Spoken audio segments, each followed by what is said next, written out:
வணக்கம். இன்னைக்கு நம்ம சூப்பர் ஸ்டார் கிச்சன்ல ரசகுல்லா எப்படி பண்றதுன்னு பார்க்க போறோம். இந்த ஸ்வீட் என் பொண்ணுக்கு ரொம்ப ரொம்ப பிடிக்கும். இவங்க தான் என் பொண்ணு. ஹாய்.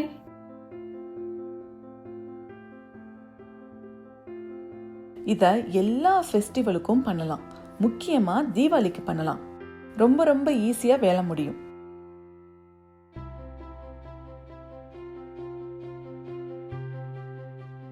ரசகுல்லா பண்றதுக்கு முதல்ல 1 லிட்டர் ஹோல் மில்க் எடுத்துக்கணும்.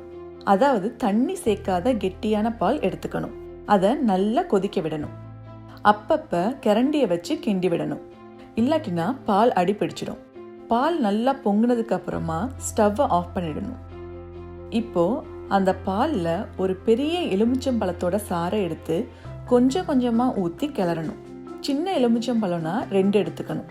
லெமனுக்கு பதிலாக நீங்கள் வினிகர் கூட யூஸ் பண்ணிக்கலாம். பால் நல்லா திரைய ஆரம்பிக்கும். இப்போ இதை ஒரு துணியை வச்சு ஃபில்டர் பண்ணி நல்லா அலசி தண்ணி எல்லாம் ஒட்ட பிழிஞ்சு எடுத்துடணும். அப்பதான் எலுமிச்சம்பழத்தோட ஸ்மெல் எல்லாம் போகும்.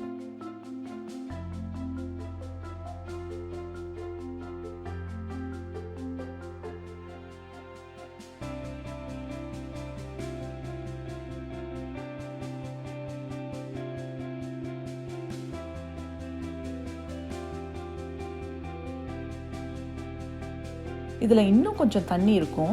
அதை ஒரு இடத்துல நல்லா கட்டி தொங்க விட்டு ஒரு அரை மணி நேரத்துலேருந்து 1 மணி நேரம் வரையும் அப்படியே விட்டுறணும்.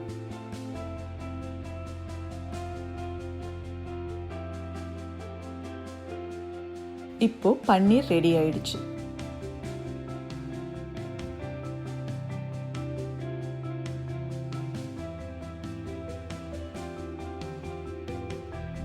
இந்த பன்னீரை நல்லா அழுத்தி 10லிருந்து 15 நிமிஷம் வரையும் நல்லா பிசையணும்.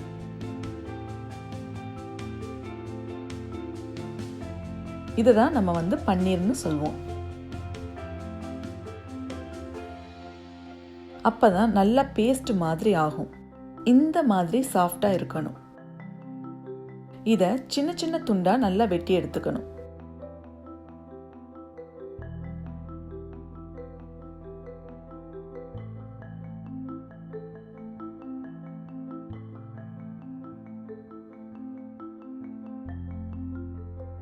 அதை உருண்டை பிடிக்கும் போது எந்த விதமான வெடிப்பும் இல்லாம உருட்டணும்.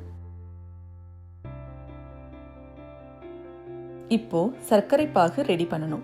அதுக்கு நல்ல அகலமான ஆழமான பாத்திரத்தை எடுத்துக்கணும். அப்பதான் ரசகுல்லா நல்லா வேகும். ரசகுல்லா வேகும் போது டபுள் ஆகி வரும். அதுக்கு தான் நம்ம பெரிய பாத்திரமா எடுத்துக்கிறோம். இப்போ இந்த பாத்திரத்துல 1 லிட்டர் தண்ணியை ஊத்திக்கணும். அதுல 500 கிராம் சர்க்கரையை சேர்த்து மீடியம் ஃப்ளேம்ல நல்லா கொதிக்க விடணும். தேவைன்னா 1/4 டீஸ்பூன் ஏலக்காய் தூள், இல்லாட்டினா ஏலக்காயை நல்லா நுணுக்கி சேர்த்துக்கலாம். நல்லா வாசனையா இருக்கும். இந்த சர்க்கரை பாகுல பன்னீர் பாலை ஒன்னா சேர்க்கணும்.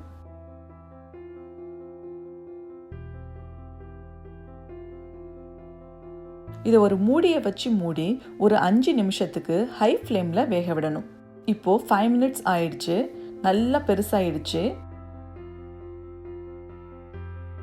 இத ஒரு கரண்டியை வச்சு லைட்டா திருப்பி போட்டுக்கலாம்.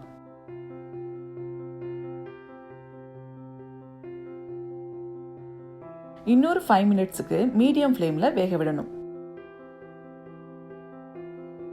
இப்போ பன்னீர் பால் நல்லா டபுள் ஆகி வந்திருக்கு. நம்ம ரசகுல்லா சூப்பரா ரெடி ஆயிடுச்சு. இத ஒரு 7லிருந்து 8 மணி நேரம் அப்படியே ஊற விடணும். அப்பதான் நல்ல ஜூஸியா இருக்கும். இப்போ நம்ம ரசகுல்லா சூப்பரா ரெடி ஆயிடுச்சு.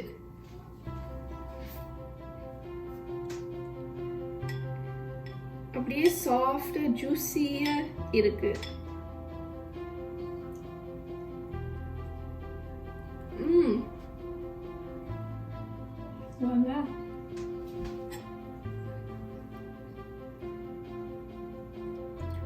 பாருங்க எவ்வளவு சாஃப்டா ஜூஸியா இருக்கு. Yummy.